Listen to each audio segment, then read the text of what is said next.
Hi friends, இன்னைக்கு வீட்டுக்கு தேவையான 2 பொருள் வாங்கியிருக்கேன். அதோட அன்பாக்சிங் தான் பார்க்க போகிறோம்.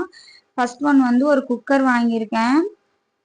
இது வந்து ஸ்டெயின்லெஸ் ஸ்டீல் குக்கருங்க. ஸ்டீல் குக்கர் வாங்கணும்னு ரொம்ப நாளாக ஆசை, இன்னைக்கு வாங்கியாச்சு. இது பிராண்ட் பார்த்தீங்கன்னா ப்ரெஸ்டீஜ் பாப்புலர் பிராண்டு. நல்ல வெயிட்டாக இருக்குங்க குக்கரு. பாட்டம் மட்டும் கொஞ்சம் ஹெவியாக கொடுத்துருக்காங்க, அடி பிடிக்காமல் இருக்கிறதுக்காக. குக்கர் நல்லா வெயிட்டா இருக்கு. இந்த குக்கர் நான் டிமார்ட்ல வாங்கினேங்க. இதோட கெப்பாசிட்டி பார்த்தீங்கன்னா 2.5 லிட்டர் குக்கருங்க. இதுக்கு வாரண்டி கார்டு கொடுத்துருக்காங்க. 5 இயர்ஸ் வாரண்டி அப்படின்னு இருக்கு.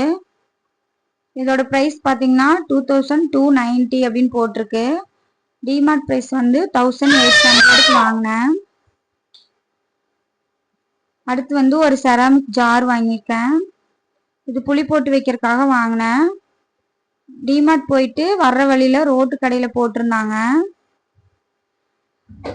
பார்த்ததும் வாங்கிட்டேன். இதோட பிரைஸ் பார்த்தீங்கன்னா 300ங்க. உள்ள நல்ல டெப்தா இருக்குது. ஒரு 2 கிலோ புளி வரைக்கும் பிடிக்கும்னு நினைக்கிறேன். இது 2 தாங்க இன்னைக்கு வாங்கியிருக்கேன். எப்படி இருக்குன்னு சொல்லுங்க. தேங்க்யூ.